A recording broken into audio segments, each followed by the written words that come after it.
Los hechos, la fe y nuestra experiencia. Tema 24. Las dos naturalezas. Una plática con los creyentes jóvenes. Segunda parte. En esta entrega continuaremos con el tema anterior, pero antes de hablar de nuestra condición actual, necesitamos primero comprender qué clase de personas éramos antes de creer en el Señor. Después hablaremos de nuestra condición después de haber creído. Sabemos que somos personas compuestas de tres partes: el espíritu, el alma y el cuerpo. El espíritu es el órgano con el cual tenemos comunión con Dios.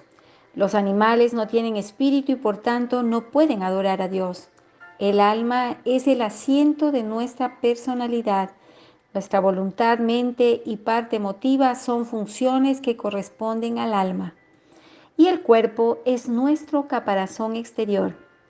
Aunque el hombre es un ser caído, todavía posee estas tres partes, y después de haber sido regenerado, el hombre aún posee estas tres partes. Cuando Dios creó al hombre, lo creó con la capacidad de tener conciencia de sí mismo. Así, el hombre era una criatura viviente y poseedora de una conciencia. El hombre tenía un espíritu y por ello difería de las otras clases inferiores de criaturas. Además, el hombre poseía un alma y por ende difería de los ángeles de luz, quienes únicamente son espíritu. La parte central del hombre era su espíritu, el cual controlaba todo su ser, es decir, el espíritu del hombre controlaba su alma y su cuerpo. El hombre vivía completamente en función de Dios. Las emociones de su alma y las exigencias de su cuerpo estaban gobernadas por su espíritu y tenían como único propósito glorificar a Dios y adorarlo. Pero el hombre cayó. Esta caída no eliminó ninguno de los tres elementos de los cuales estaba compuesto el hombre. Sin embargo, el orden de estos tres componentes fue alterado.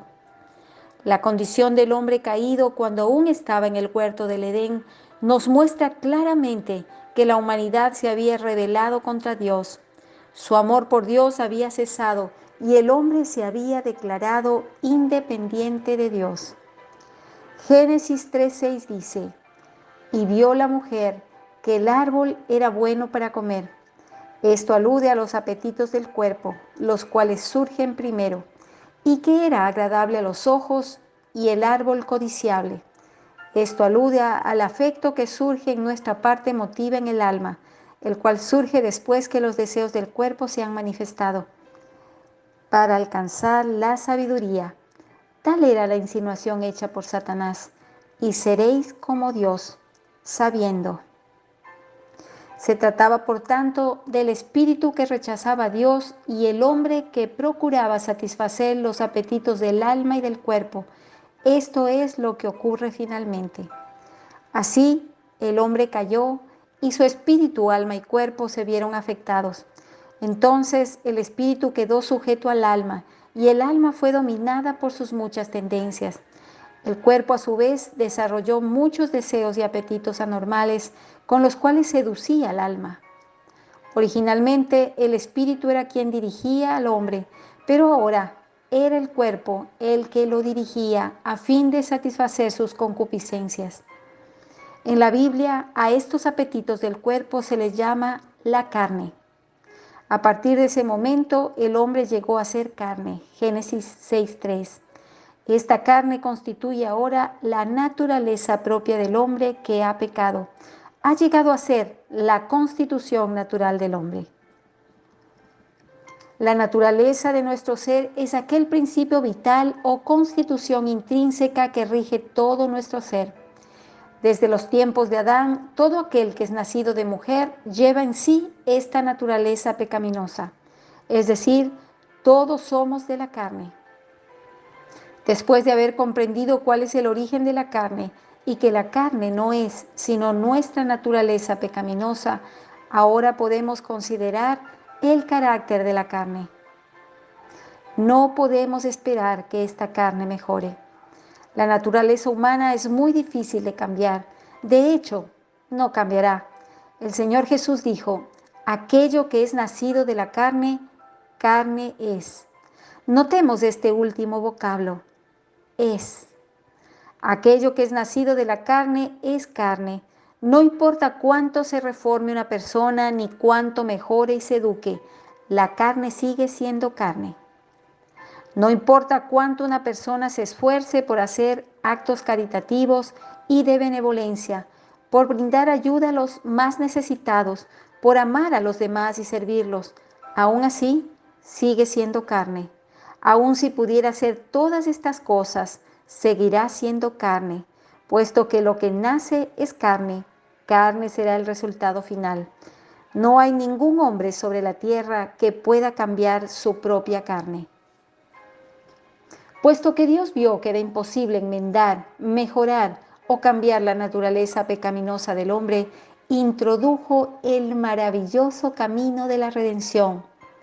Sabemos que el Señor Jesús murió por nosotros en la cruz. También sabemos que al creer en Él y recibirlo como nuestro Salvador, somos salvos. Pero, ¿por qué Dios nos libra de la muerte y nos da vida una vez que hemos creído en el nombre de su Hijo? Si este acto de creer no implica una transacción real en lo referente a nuestra vida, lo cual difiere de un mero cambio o reforma, ¿acaso Dios no estaría llevando al cielo a hombres que todavía están llenos de pecado? Ciertamente tiene que haber un profundo mensaje implícito aquí. Después que creímos en el Señor Jesús, Dios no nos deja seguir viviendo según nuestra naturaleza pecaminosa. Esto es, según la carne. Dios sentenció al Señor Jesús a morir debido a que Él se había propuesto, por un lado, que el Señor fuese hecho pecado por nosotros y por otro lado, que la vieja creación adámica fuese crucificada juntamente con Cristo. De esta manera, Él podría impartirnos su vida. Cuando creímos en el Señor Jesús como nuestro Salvador, Dios nos dio esta nueva vida, la cual trae consigo una nueva naturaleza. Segunda de Pedro 1:4 dice, por medio de las cuales Él nos ha concedido preciosas y grandísimas promesas, para que por ellas llegaseis a ser participantes de la naturaleza divina, habiendo escapado de la corrupción que hay en el mundo a causa de la concupiscencia. Cuando creímos, Dios nos impartió su propia vida, la vida divina, juntamente con la naturaleza divina. Esta naturaleza es absolutamente nueva y difiere completamente de nuestra vieja naturaleza pecaminosa. Tal naturaleza no es producto de haber mejorado nuestra vieja naturaleza, más bien, en el instante mismo en que creímos en el Señor Jesús, aceptándolo como nuestro Salvador, ocurrió una transacción misteriosa, esto es, la regeneración, la cual consiste en nacer de arriba y en recibir la vida de Dios y la naturaleza de Dios. La regeneración no es algo que el hombre pueda sentir, más bien es la operación del Espíritu Santo de Dios en nuestro espíritu, mediante la cual nuestro espíritu recobró la posición que había perdido y la vida de Dios se estableció en nuestro espíritu. Juan 3:8 dice, el viento sopla donde quiere y oyes su sonido, mas ni sabes de dónde viene ni a dónde va. Así es todo aquel que es nacido del Espíritu. Todos aquellos que verdaderamente han creído en el Señor Jesús poseen el Espíritu Santo, el cual opera en ellos de esta manera. Aquellos que solo ejercitan sus labios o su mente al creer, en realidad no han sido regenerados, pero todos aquellos que creen con el corazón son salvos. Romanos 19, y ciertamente han sido regenerados. Ahora bien, dos naturalezas surgen en el creyente. Una es la naturaleza pecaminosa, la carne, la cual es la naturaleza del viejo Adán, y la otra es la vida espiritual, el espíritu nuevo, cuya naturaleza es la de Dios. Hermanos, ustedes han creído en el Señor Jesús y saben que son salvos. Por ese motivo ya han sido regenerados. Ahora deben saber que en ustedes coexisten dos naturalezas. Estas dos naturalezas son causa de innumerables conflictos internos. La razón por la que ustedes fluctúan de arriba abajo y por la cual alternan entre la victoria y la derrota es que estas dos naturalezas ejercen influencia sobre ustedes. Estas dos naturalezas son la clave para comprender el enigma de una vida constante de lucha. El hecho de que un nuevo creyente experimente conflictos internos y sentimientos de culpa comprueba que éste ha sido regenerado. Una persona que no ha sido regenerada aún está muerta en sus pecados. Si bien es posible que a veces se sienta condenada por su conciencia, tal sentimiento de culpa es bastante vago. Si una persona no posee la nueva naturaleza, es obvio que no experimentará conflicto alguno entre la naturaleza vieja y la nueva naturaleza.